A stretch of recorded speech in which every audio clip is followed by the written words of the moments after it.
knowledge is the best policy. অভিশাপ প্রথম welcome to my channel. আজকের লেসনটা আমাদের নবম দশম শ্রেণীর English grammar passive to active দেখা চ্যানেল। প্যাসিভ আছে some old leaves were collected by Anwar. এখানে বাইয়ের পিছনে আছে আনোয়ার, তার মানে অ্যাক্টিভে আনোয়ারটাই সাবজেক্ট হবে। আর এখানে প্যাসিভে সাবজেক্ট আছে সাম ওল্ড লিভস, এটা কিন্তু অবজেক্টে যাবে। ওয়ার কালেক্টেড, ওয়ার আছে কালেক্টেড পাস্ট পার্টিসিপল ফর্মটা সব প্যাসিভ ভয়েসে থাকবে। ওয়ার থাকার কারণে ওয়াজ ওয়ার থাকলে আমরা ধরে নেব যে এটা পাস্ট ইনডিফিনিট টেন্সের প্যাসিভ। তাহলে আমাদের অ্যাক্টিভে কিন্তু পাস্ট ইনডিফিনিট টেন্সে যাবে। দেখি আমরা, দেখো অ্যাক্টিভ আনোয়ার, আনোয়ার আগে আসছে was collecting some old leaves। এখানে কিন্তু was collecting এটা কিন্তু হবে না, এটা হবে কালেক্টেড বিযুক্ত হবে, অর্থাৎ পাস্ট ইনডিফিনিট টেন্সে যাবে। এটা হবে Anwar collected some old leaves. এই সাম ওল্ড লিভসটা কিন্তু যেটা প্যাসিভের সাবজেক্ট ছিল, অ্যাক্টিভে গিয়ে কিন্তু সেটা অবজেক্টে চলে গেল। আর এখানে ওয়ার থাকার কারণে এটা পাস্ট ইনডিফিনিটে গেল, Anwar collected some old leaves. এরপরে আমরা আর একটা সেন্টেন্স নিয়ে নেই। দেখো প্যাসিভ কি দেওয়া আছে, এ nice little hut was made by himself for himself by Ruplal. এখানে বাই রূপলাল থাকার কারণে এই রূপলালটাই কিন্তু আমাদের সাবজেক্টে আসবে। আর এখানে সাবজেক্টে ছিল এ নাইস লিটল হাট, এর পুরোটাই কিন্তু অ্যাক্টিভে গিয়ে অবজেক্টে যাবে। এখানে আছে ওয়াজ মেড, ওয়াজ থাকার কারণে আমরা এটা পাস্ট ইনডিফিনিট টেন্সে নেব। আর মেড পাস্ট পার্টিসিপল তো অবশ্যই থাকবে প্যাসিভে। আর ফর হিমসেলফ এটা কিন্তু প্রিপোজিশনের পরে যারা থাকে তারা কিন্তু যেভাবে ছিল সেভাবেই থেকে যায়। তাই না? আমাদের উত্তরটা কেমন হওয়া উচিত, Ruplal made a nice little হাট ফর হিমসেলফ। দেখি আমরা উত্তরটা, দেখো অ্যাক্টিভে রূপলাল আগে আসলো, আর এ নাইস লিটল হাট পড়ে গেল, ফর হিমসেলফের সাথে সাথে থাকলো। আর এখানে ওয়াজ মেড ছিল, ওয়াজটা কিন্তু অক্সিলারিটা আর থাকলো না, শুধু মেঘ বসলো। পাস্ট ইনডিফিনিট টেন্সের গঠন পদ্ধতি আমরা জানি শুধুমাত্র মূল ভার্বের পাস্ট ফর্ম। আরেকটা সেন্টেন্স আমরা নিয়ে নেই।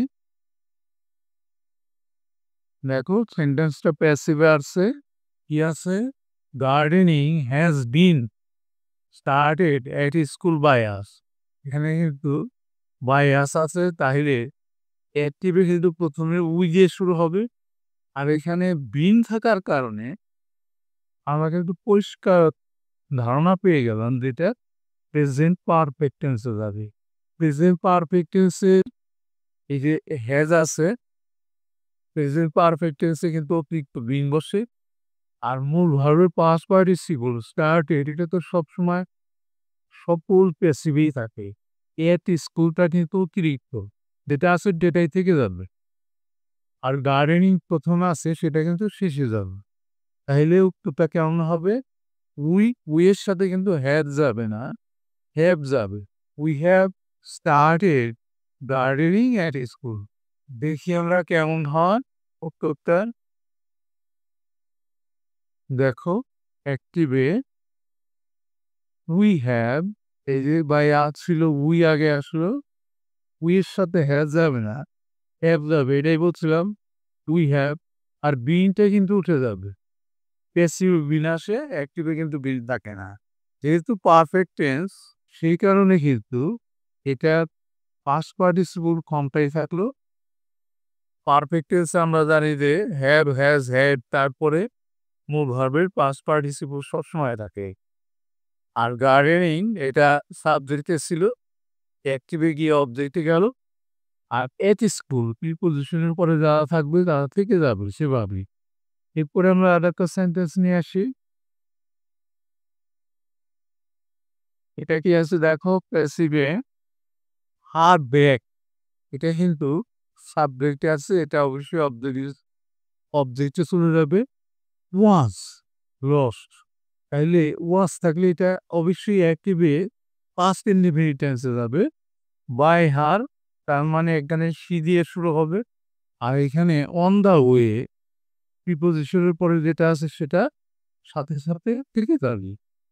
আর লসটা সেটা তো পাস্ট পার্টিসিপল ফর্ম প্রত্যেকটা প্যাসিভই থাকে। তাহলে উত্তরটা কেমন হওয়া উচিত? She lost her bag on the way. দেখি আমরা, দেখো অ্যাক্টিভে প্রথমে সি দিয়ে শুরু হয়েছে, যেহেতু প্যাসিভে বাই হার ছিল তাহলে অ্যাক্টিভে সি দিয়ে শুরু হলো। আর এখানে ওয়াজ তাকে করতে গেল, শুধু পাস্ট ফর্ম বসলো লস। এই হার ব্যাগটা সাবজেক্টে ছিল, সেটা কিন্তু অবজেক্টে চলে গেল হার ব্যাগ। আর অন দ্য ওয়ে প্রিপোজিশনের পরে যেটা আছে সেটা কিন্তু সাথে সাথে থেকে যাবে, এটা আগেও বলেছি আমি। এরপরে আমরা আর একটা সেন্টেন্স নিয়ে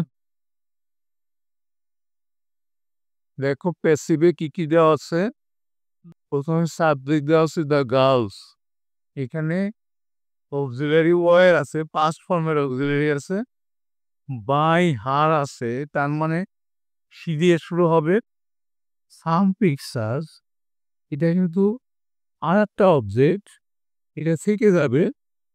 আর সুর পাস্ট পার্টিসিপল ফর্ম, এটার পাস্ট ফর্মও কিন্তু সুরই আছে। এর উত্তরটা কেমন হওয়া উচিত? সি ওয়ারটা উঠে যাবে, সুর দ্য গার্লস সাম পিকচার্স। দেখি আমরা,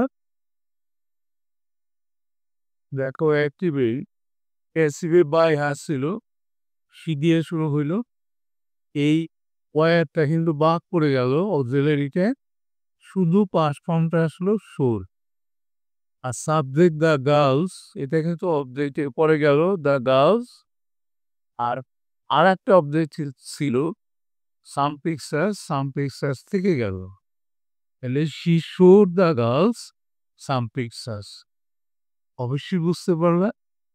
এরই সাথে আমাদের লেসনটা আজকে আমরা শেষ করছি। যদি শিখতে চাও তাহলে তোমাদের প্রতিটা লেসন মনোযোগের সাথে দেখতে হবে। ঠিক আছে, সি ইউ নেক্সট।